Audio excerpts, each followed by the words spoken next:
कहते हैं जब इंसान की दुनिया खामोश हो जाती है तब अल्लाह की आवाज दिल में गूंजने लगती है। जब चारों तरफ से उम्मीदें टूट जाती हैं तब एक ही दरवाजा रह जाता है, यकीन का। और वो यकीन अगर अल्लाह पर हो तो समझो रास्ता नहीं, पूरा समंदर बन जाता है। ये कहानी है एक ऐसे शख्स की जो दुनिया के अंधेरों में भटकते हुए जब गमों की गहराई में डूबा तो उसे सिर्फ एक ही डोरी ने बचाया, अल्लाह पर उसका कामिल यकीन। शहर लखनऊ की तंग गलियों में एक पुरानी सी कोठरी थी जहां रहता था ज़ियाउद्दीन, एक दर्जी जिसकी सिलाई की दुकान एक टूटी छज्जे के नीचे लगती थी। उम्र तकरीबन 45, चेहरे पे झुर्रियां, आंखों में थकन और दिल में ढेर सारा सब्र। लेकिन उसकी सबसे बड़ी दौलत थी उसका यकीन। ज़ियाउद्दीन के पास जिंदगी में ना तो बड़ा मकान था, ना महंगी दुकान, ना कोई खास रिश्तेदार। बीवी 5 साल पहले इंतकाल कर चुकी थी। एक बेटा था फरहान जो अब तालीम पूरी कर रहा था। लेकिन हालात ऐसे कि फीस देना भी मुश्किल होता जा रहा था। उस रोज जब सुबह की नमाज पढ़कर ज़ियाउद्दीन अपनी दुकान पे पहुंचा तो देखा कि दुकान की दीवार पिछली रात की बारिश से गिर चुकी थी। मशीन भी भीगकर खराब हो चुकी थी। वो कुछ लम्हों के लिए वहीं बैठ गया, हाथ उठे, आंखें बंद और होंठों से सिर्फ एक ही जुमला निकला, या रब तू ही काफी है। लोगों ने कहा, अब तू क्या करेगा जिया मियां? दुकान गई, बेटा कॉलेज छोड़ देगा, अब रोटियां कैसे चलेंगी? लेकिन ज़ियाउद्दीन की आंखों में अजीब सी शान थी।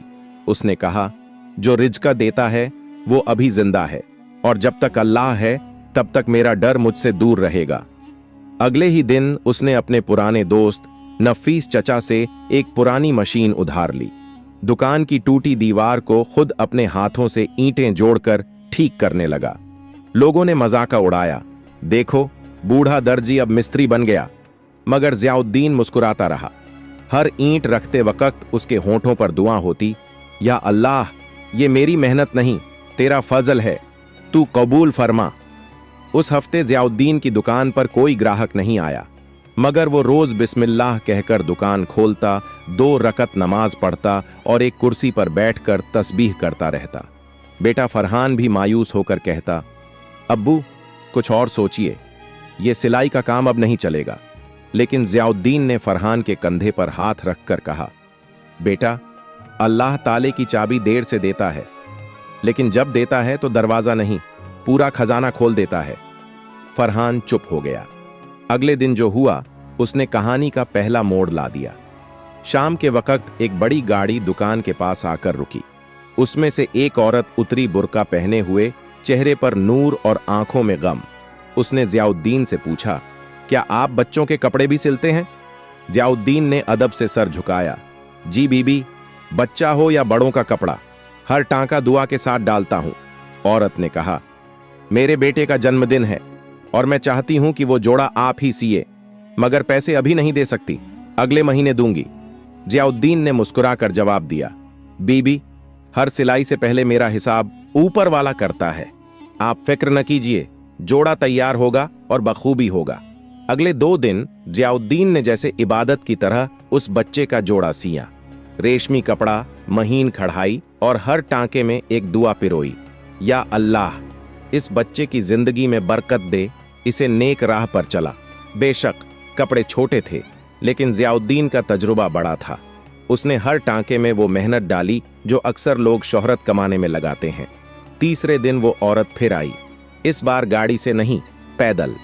चेहरे पे पर्दा वहीं था, लेकिन आवाज में नम्रता और आंखों में सुकून। जोड़ा हाथ में लिया, देखा और बस एक लम्हे के लिए खामोश हो गई।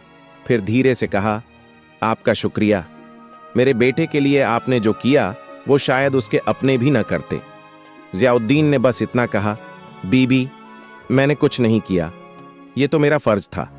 आप बस बेटे को अच्छे इंसान बनाइए, यही मेरी मेहनत की असली मजदूरी होगी। वो औरत कुछ कहे बिना जाने लगी, मगर जाते वक्त एक कागज का लिफाफ छोड़ गई। जब ज़ियाउद्दीन ने उसे खोला तो उसमें 20,000 रुपये थे और साथ में एक चिट्ठी। जिस यकीन से आपने मेरे बिना पैसों के ऑर्डर लिया, उसी यकीन ने मुझे मेरा अल्लाह याद दिला दिया। मैं हूं नसीमा बानो, शहर की सबसे बड़ी स्कूल ट्रस्ट की चेयरपर्सन। आप जैसे लोगों की हमें तलाश थी। अब से आप ही हमारे स्कूल यूनिफॉर्म्स के ऑफिशियल दर्जी होंगे। अल्लाह ने मुझे आपसे मिलवाकर मेरा ईमान ताज़ा कर दिया। जब ज़ियाउद्दीन ने ये चिट्ठी पढ़ी तो उसका दिल सिजदा करने को मजबूर हो गया। आंसू निकल आए, लेकिन वो आंसू गम के नहीं थे, शुक्राने के थे। उसने सुबह की नमाज पढ़ी और फरहान को आवाज दी, बेटा, अल्लाह का वादा कभी झूठा नहीं होता। देख, बिना मांगे उसने वो दे दिया जो हम सोच भी नहीं सकते थे। फरहान ने वो चिट्ठी पढ़ी और चुपचाप अपने अब्बा से लिपट गया। अब्बू, मुझे माफ कीजिए। मैंने आपसे कहा था कि सिलाई का काम अब नहीं चलेगा, लेकिन आज समझ आया कि जब काम में अल्लाह का नाम हो तो वो काम कभी बंद नहीं होता। कुछ ही हफ्तों में ज़ियाउद्दीन की छोटी सी दुकान के बाहर स्कूल यूनिफॉर्म्स की भीड़ लगने लगी। शहर के कई स्कूलों ने नसीमा बानो की सिफारिश पर उसी से सिलाई का काम शुरू कर दिया। पुरानी मशीन अब 4 मशीनों में बदल गई थी। फरहान ने अब्बा के साथ बैठकर ऑर्डर का हिसाब किताब संभालना शुरू किया, लेकिन अभी सफर खत्म नहीं हुआ था, क्योंकि कुछ हफ्तों बाद नसीमा बानो ने ज़ियाउद्दीन को एक चाय की दावत पर बुलाया और वहीं पर रखा अगला इम्तिहान। ऐसा इम्तिहान जो सिर्फ सच्चे यकीन वालों का होता है। सुबह कुछ अलग थी, हवा में सुकून था और ज़ियाउद्दीन की दुकान पर रौनक। बड़े बड़े स्कूलों के लोग लाइन में खड़े थे। कोई ऑर्डर देने आया था, कोई सलाह लेने और कोई तो बस उसकी दुआ मांगने आया था। इसी भीड़ के बीच एक कार आकर रुकी। बाहर निकली नसीमा बानो, चेहरे पर वही नकाब, लेकिन आंखों में आज एक अलग रोशनी थी। उन्होंने फरहान को मुस्कुराकर कहा, अपने अब्बा से कहिए कि आज शाम 5 बजे हमारे स्कूल ट्रस्ट के ऑफिस में तशरीफ लाएं। एक खास दावत है, सिर्फ उनके लिए।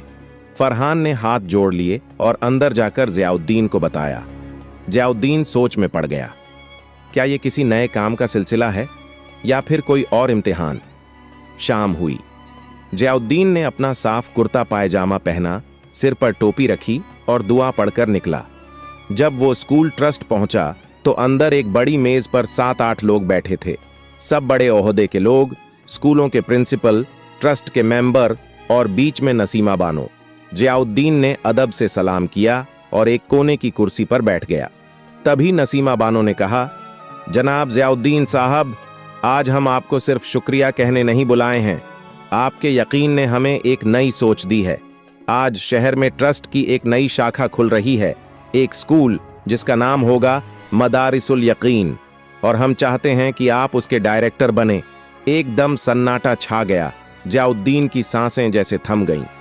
मैं, उसने धीरे से कहा, मैं तो एक दर्जी हूं, सिलाई करता हूं। डायरेक्टर जैसा ओहदा मेरे बस की बात नहीं है। नसीमा बानो ने मुस्कुराकर जवाब दिया, दर्जी हैं, मगर उस रब के धागे से सिलते हैं जो लोगों के टूटे यकीनों को जोड़ता है। हमें ऐसे ही लोगों की जरूरत है जो बच्चों को सिर्फ किताबें नहीं, किरदार भी सिखा सकें। अब इम्तिहान शुरू हुआ। मेज पर बैठे एक साहब बोले, अगर आप ये ओहदा लेते हैं तो हर महीने 50,000 रुपए तनख्वाह होगी, साथ में एक गाड़ी, एक बड़ा घर और स्टाफ भी मिलेगा। मगर एक शर्त है, आपको अब सिलाई छोड़नी होगी। यह सुनते ही ज़ियाउद्दीन के चेहरे की रंगत बदल गई। सिलाई छोड़ दूं? उसने खुद से बुदबुदाया। वो काम जिसमें मैंने हर टांका अल्लाह के नाम पर डाला, वो रोजी जिसे मैं नेकी समझकर करता हूं, सिर्फ ओहदे के लिए उसे छोड़ दूं? सबकी निगाहें उस पर थीं। ज़ियाउद्दीन ने कुछ लम्हों तक खामोशी ओढ़े रखी, फिर बोला, मैं शुक्रगुजार हूं आप सबकी अजमत का और इस ओहदे के ऐलान का, मगर मेरी रिज़्क़ की चाबी अल्लाह के हाथ में है। अगर वो चाहेगा तो इस सिलाई से ही मुझे वो इज्जत देगा जो ओहदे नहीं दे सकते। मुझे अफसोस है, मगर मैं ये पेशकश नहीं ले सकता। कमरा खामोश था। किसी को यकीन नहीं हुआ कि कोई ऐसा भी जवाब दे सकता है जहां लोग ओहदे के लिए रिश्वत देते हैं, वहां ये आदमी उसे ठुकरा रहा था। नसीमा बानो उठी और उसने सबसे पहले ज़ियाउद्दीन का हाथ चूमा। आपने हमें एक और सबक सिखाया कि इज्जत कभी कुर्सियों से नहीं आती, बल्कि उस यकीन से आती है जो इंसान को अपने रब से जोड़े रखे। बात यहीं खत्म नहीं हुई थी।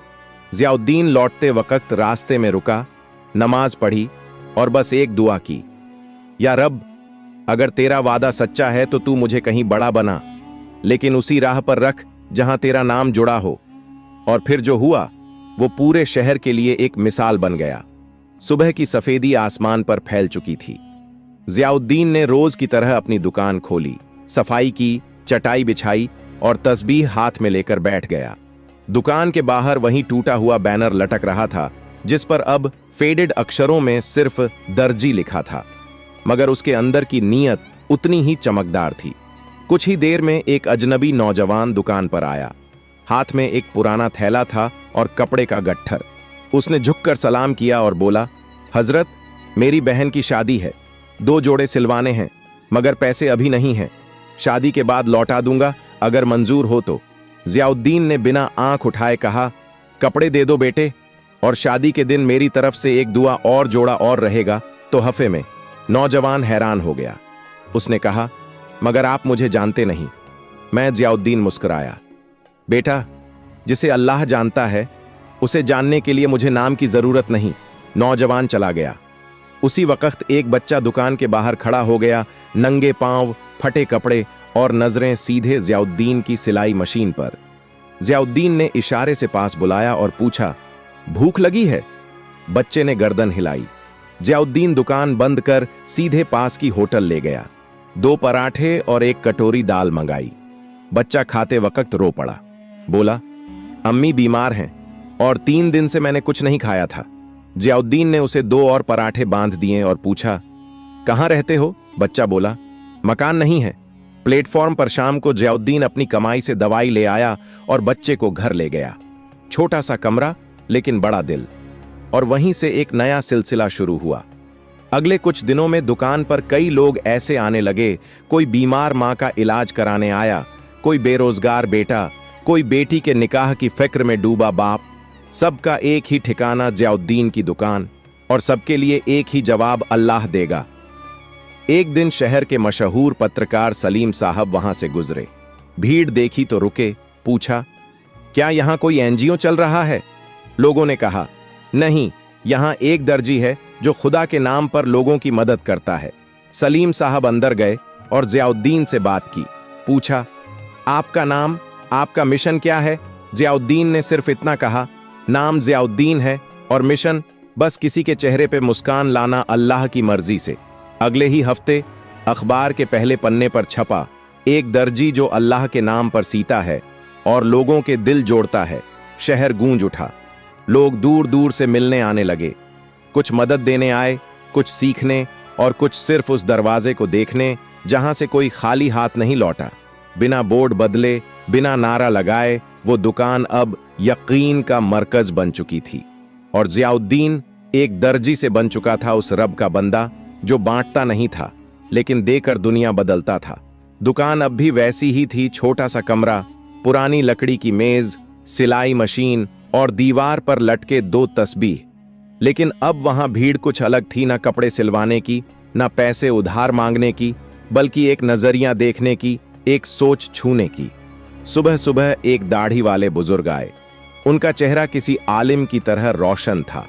उन्होंने अंदर बैठकर जियाउद्दीन से पूछा, क्या आप वही हैं जिन्होंने भूखे बच्चों को खाना खिलाया, एक अनजान की बहन का जोड़ा तैयार किया और किसी फटी चप्पल वाले को जूते खरीद के दिए? जियाउद्दीन ने सिर झुकाकर कहा, कुछ नहीं हुजूर, ये सब अल्लाह का करम है, मैं तो बस एक जरिया हूं। बुजुर्ग की आंखें भर आईं। उन्होंने कहा, बेटा, आज के दौर में लोग मस्जिदों में इबादत करते हैं, लेकिन तू तो अपनी दुकान में खुदा का नूर फैलाता है। मैं मज़ारों पर गया, किताबें पढ़ी, मगर तेरे जैसा यकीन कहीं नहीं देखा। फरहान ये सब दूर से देख रहा था। शाम को उसने अब्बा से पूछा, अब्बू, जब आपके पास कुछ नहीं था तब भी आप इतना यकीन कैसे रखते थे? जियाउद्दीन ने मुस्कुराकर जवाब दिया, जब तेरे पास कुछ नहीं होता तो तुझसे कुछ छिन नहीं सकता, और जब सब छिन जाए तब जो रह जाए वही तेरा रब होता है। रात को फरहान ने देखा कि एक बड़ी सी गाड़ी दुकान के सामने रुकी। उसमें से उतरे शहर के डिप्टी कमिश्नर। उनके साथ एक टीम थी, कैमरे, कागज, फाइलें। उन्होंने जियाउद्दीन से कहा, सरकार ने आपके काम से मुतासिर होकर एक प्रस्ताव भेजा है। एक नई सरकारी योजना इमदाद ए हुनर में आपको ब्रांड एम्बेसडर बनाने का इरादा है। आप जैसे लोगों के जरिए हम समाज को नई सोच दे सकते हैं। जियाउद्दीन ने बात सुनी लेकिन कुछ जवाब नहीं दिया। चुपचाप अपनी कुर्सी से उठे कोने में लगे वुजू के लिए पानी के ड्रम से हाथ धोए और दुकान के एक कोने में 2 रकअत नफल नमाज पढ़ने लगे। टीम खामोश खड़ी रही। नमाज के बाद उन्होंने मुस्कुराकर सिर्फ इतना कहा, मैं राजी हूं, मगर एक शर्त पे। जहां भी जाऊं वहां पहले मस्जिद होगी, फिर मीटिंग, पहले तस्बीह होगी, फिर तकरीर। डिप्टी कमिश्नर ने हैरानी से देखा और धीरे से कहा, ऐसे लोग अब किताबों में मिलते हैं, असल जिंदगी में बहुत कम। फरहान की आंखों में आंसू थे। अब्बा ने कंधे पर हाथ रखा और कहा, जब तू अल्लाह से जुड़ता है तो दुनिया तुझसे जुड़ जाती है, मगर जब तू दुनिया से जुड़ता है तो खुदा तुझसे दूर हो जाता है। और अब वो दुकान नहीं रही, वो बन चुकी थी एक मकतब, एक मजहबी जलसगाह, एक हकीकी मदरसा, जहां सिलाई के साथ किरदार सिया जाता था, जहां कपड़े नहीं इंसान तैयार होते थे। शहर की गलियों में अब ज़ियाउद्दीन का नाम किसी मशहूर अफसर या कारोबारी की तरह नहीं, बल्कि एक चुपके से मदद करने वाले बुजुर्ग के रूप में लिया जाने लगा था। मगर खुद ज़ियाउद्दीन को इन सब से कोई फर्क नहीं पड़ता था। उसकी जिंदगी अब भी वही थी, सुबह नमाज, दुकान की सफाई और फिर तस्बीह के साथ दिन की शुरुआत।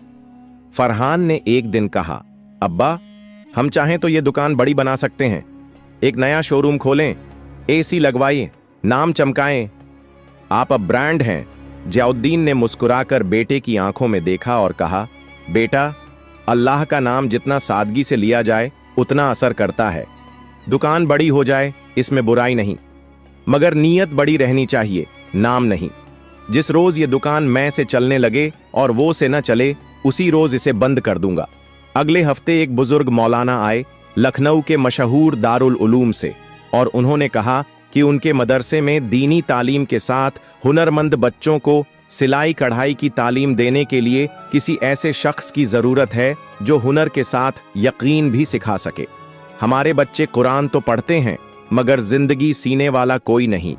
हमें दरकार है ऐसे उस्ताद की जो उन्हें खुददारी, सब्र और तवक्कुल सिखा सके।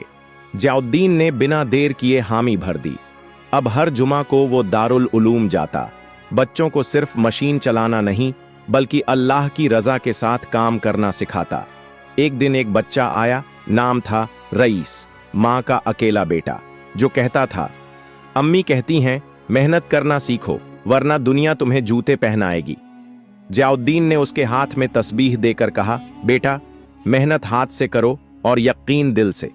जब दोनों साथ होंगे तो दुनिया नहीं, अल्लाह तुम्हें जूते देगा, और वो भी नए। मदरसे की छत से रोज शाम को बच्चों की आवाजें आती, या अल्लाह हमें भी अपने ज़ियाउद्दीन जैसा बना। और ये दुआ धीरे धीरे शहर से निकलकर सूबे में फैल गई। एक दिन मुख्यमंत्री के दफ्तर से फोन आया, हम चाहते हैं कि आप हुनर और हया मिशन के मुख्य सलाहकार बने, लाखों बच्चों को आपकी जरूरत है। ज़ियाउद्दीन ने सिर्फ इतना कहा, अगर मंच पर बैठने से बेहतर किसी बच्चे की सिलाई सुधारना है तो मैं वहीं बैठूंगा, मशीन के पीछे। उस रात फरहान ने देखा कि अब्बा अकेले दुकान में बैठे रो रहे हैं। पूछा, अब्बा, आप क्यों रो रहे हैं? ज़ियाउद्दीन ने कहा, जब लोग तुझे ताली दें तो न रो, मगर जब तुझे ये लगे कि तू वाकई अच्छा है तो जरूर रो, क्योंकि यही घड़ी है जब शैतान सीने में गुरूर का बीज बोता है। दिन बीतते गए, मगर ज़ियाउद्दीन की दिनचर्या वैसी ही रही। फज्र की नमाज, दुकान की सफाई, तस्बीह के साथ शुरुआत और हर सिलाई में अल्लाह का नाम। अब लोग कपड़े नहीं बल्कि दुआएं लेने आते थे। एक दिन एक बुजुर्ग औरत आई, गोद में 5-6 साल का बच्चा, आंखों में थकान और होठों पर खामोशी। वो बोली, बेटा बिस्तर पर है, बीमारी है, डॉक्टरी इलाज काम नहीं आया, किसी ने कहा कि आपसे मिलवाना जरूरी है। ज़ियाउद्दीन ने बच्चे का माथा सहलाया, कुरान की एक आयत पढ़ी, हाथ उठाकर दुआ की, या शाफी, तू ही है जो शिफा देता है, इलाज से नहीं अपनी रहमत से। और फिर बच्चे की मां से कहा, रोज सुबह एक चुटकी मिट्टी इस दुकान की दे जाना और उसके सिरहाने रख देना, दवा से नहीं यकीन से फर्क आएगा। 3 दिन बाद वही औरत दौड़ती हुई आई, बच्चे को गोद में लिए हुए। बच्चा मुस्कुरा रहा था, उठकर बैठ गया था। औरत ने रोते हुए कहा, आपने क्या दिया? ज़ियाउद्दीन ने जवाब दिया, मैंने कुछ नहीं दिया, अल्लाह ने लिया हुआ यकीन वापस कर दिया। अब रोज दुकान के बाहर एक छोटा लंगर लगने लगा, 2 पराठे, 1 कटोरी दाल और 1 प्याला पानी, हर भूखे के लिए। कोई पूछता, कौन देता है ये सब? लोग जवाब देते, एक दर्जी जो दरवाजा नहीं खोलता, दिल खोलता है। फरहान अब दुकान में बराबर बैठता था। जियाउद्दीन ने उससे कहा, बेटा, ये दुकान अब सिर्फ हमारी नहीं, ये हर उस इंसान की है जो भूखा, बेसहारा या टूटा हुआ है। इसे नाम से नहीं, काम से जिंदा रखना। एक दिन एक बुजुर्ग तिब्बी हकीम आए। उन्होंने कहा, मैंने कई मर्जों का इलाज किया है, लेकिन यहां जो रूहानी सुकून है वो कहीं नहीं मिलता। क्या मैं कुछ वक्त यहां बैठा करूं? जियाउद्दीन ने मुस्कुरा कर कहा, जब जगह अल्लाह के जिक्र से पाक हो जाए तो वहां हर दिल को आराम मिलता है। अब दुकान एक नई शक्ल लेने लगी थी, एक आध्यात्मिक अड्डा जहां लोग दुआ, मशवरा, तस्बीह और तवक्कुल लेने आते थे। सिलाई अब भी होती थी, मगर साथ साथ रिश्ते भी सिए जाते थे। एक शाम फरहान ने पूछा, अब्बा, क्या आप चाहते हैं कि यह दुकान बड़ी हो, नाम फैले? जियाउद्दीन ने कहा, नाम अगर फैले तो अल्लाह का फैले, और दुकान अगर बड़ी हो तो किसी भूखे के साए से बड़ी ना हो। दोपहर की तेज धूप थी। जियाउद्दीन दुकान के अंदर बैठे सिलाई कर रहे थे। तस्बीह पास ही रखी थी और सिलाई मशीन के हर टांके में उनकी आदत की तरह एक दुआ बुनी जा रही थी। बाहर से आवाजें आती रहती थीं, बच्चे खाना ले जा रहे थे, महिलाएं पानी पीने रुकती थीं, कोई बुजुर्ग आकर कुरान की तिलावत करता था। इसी माहौल में एक चमचमाती एसयूवी गली के मोड़ पर आकर रुकी। गाड़ी से उतरा एक शख्स, उम्र करीब 45, सूट बूट में, आंखों में तेज, हाथ में कीमती घड़ी और जूतों से लेकर चश्मे तक सब कुछ महंगा। आसपास के लोगों ने चौंक कर देखा। उसने सामने खड़े एक बच्चे से पूछा, यही है जियाउद्दीन की दुकान? बच्चे ने मुस्कुराकर कहा, जी हां, मगर दुकान कहिए मत, यह तो अल्लाह का आस्ताना है। वो ताजिर, जिसका नाम रईस अहमद था, दुकान में दाखिल हुआ। अंदर जियाउद्दीन सिर झुकाए काम में लगे थे। बिना सर उठाए ही बोले, आइए बैठ जाइए और बताइए क्या सिलवाना है? रईस अहमद एक पल के लिए ठिठक गया। वो शख्स जिसे पूरे शहर में वीआईपी ट्रीटमेंट मिलता था, यहां बिना देखे ही उसे आम शख्स की तरह बिठा दिया गया। उसने कुर्सी खींची, बैठा और धीमे से कहा, कुछ सिलवाना नहीं है, दरअसल मैं आपको देखने आया हूं। बहुत सुना है आपके बारे में, शहर के हर कोने में आपके कामों की चर्चा है। जियाउद्दीन ने हल्की सी मुस्कान दी, लेकिन सिर अब भी नहीं उठाया। बोले, अगर देखने आए हैं तो देखिए मेरे काम को, मेरी नीयत को। मेरे चेहरे में कुछ नहीं मिलेगा, मैं तो बस एक सिलाई वाला हूं जो रब के नाम पर सुई चलाता है। रईस ने चारों तरफ देखा। कोने में बच्चों के लिए खिलौने, एक तरफ साफ चादरें तह करके रखी थीं जिन्हें जरूरतमंदों को बांटा जाता था, एक तरफ खाने का लंगर चल रहा था और ऊपर टंगी थी सिर्फ एक तख्ती, यहां हर कपड़ा अल्लाह की नजर से सिला जाता है। रईस की आंखें कुछ नम हुईं। उसने कहा, मैंने करोड़ों कमाए हैं, बड़े बड़े शोरूम, गाड़ी, बंगले, लेकिन आज तक चैन नहीं आया। दिल की बेचैनी कम नहीं होती। आज यहां आकर महसूस हुआ कि सुकून जमीन पर बैठकर भी मिल सकता है, अगर नीयत पाक हो। जियाउद्दीन ने अब पहली बार उसकी तरफ देखा, आंखें गहरी लेकिन नर्म। बोले, ताजिर साहब, दौलत कमाने में बुराई नहीं, मगर अगर दौलत दिल के ऊपर बैठ जाए तो सुकून वहीं दम तोड़ देता है। दौलत से रोटी मिलती है, मगर दुआ से बरकत मिलती है, और बरकत वहीं मिलती है जहां दिल नम्र हो और हाथ खुले। रईस ने कुछ सोचते हुए जेब से एक चेक निकाला, 50 लाख रुपए का, और कहा, यह मेरी तरफ से आपके कामों के लिए। आप चाहें तो इससे अपनी दुकान को बड़ा बना सकते हैं, लंगर बढ़ा सकते हैं, जो चाहें। जियाउद्दीन ने चुपचाप चेक देखा और फिर उसे मोड़कर वापस उसकी जेब में रख दिया। साहब, जो लंगर अल्लाह चला रहा है उसे इंसानों की तिजोरी की जरूरत नहीं। अगर आप वाकई देना चाहते हैं तो हर महीने एक गरीब के लिए राशन बांटिए, एक बच्चे की तालीम का खर्च उठाइए या किसी के इलाज का जिम्मा लीजिए। नाम हमारा नहीं, नेकियां आपकी हों। रईस कुछ देर चुप रहा, फिर पहली बार जमीन पर बैठ गया, कुर्सी से नीचे हाथ जोड़कर कहा, आज मैंने एक वली से मुलाकात की है। मैं अब ताजिर नहीं, सिर्फ एक इंसान बनकर जिंदगी जीना चाहता हूं।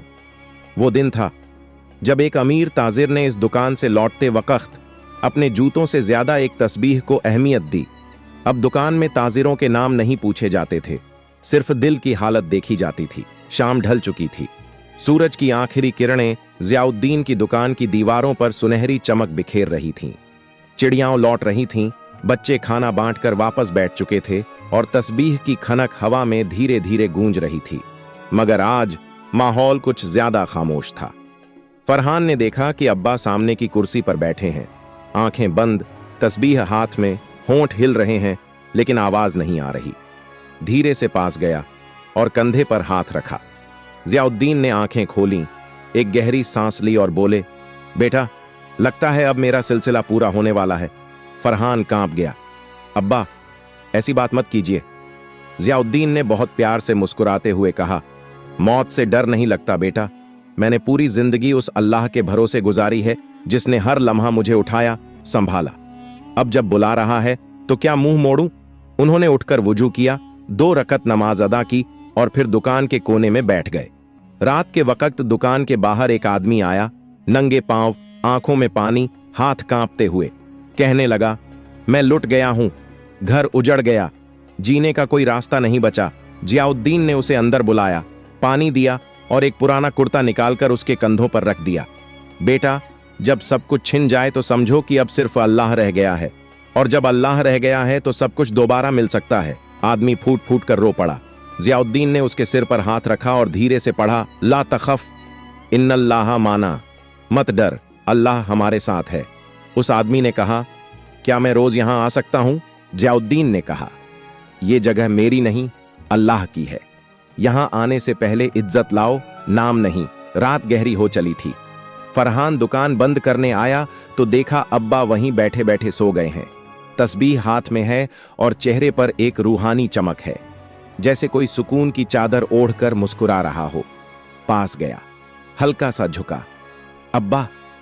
लेकिन अब्बा की रूह अब सफर पर जा चुकी थी।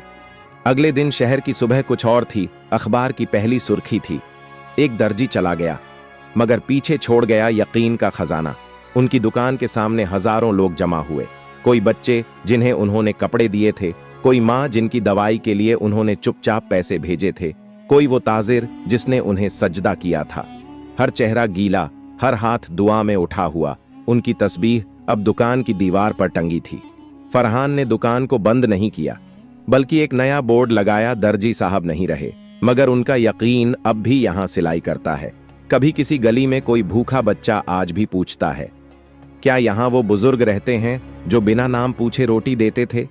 तो जवाब आता है, वो नहीं रहे, मगर उनकी खुशबू अब भी इस हवा में है, क्योंकि यकीन मरता नहीं, वो बस एक दिल से दूसरे दिल तक सफर करता है।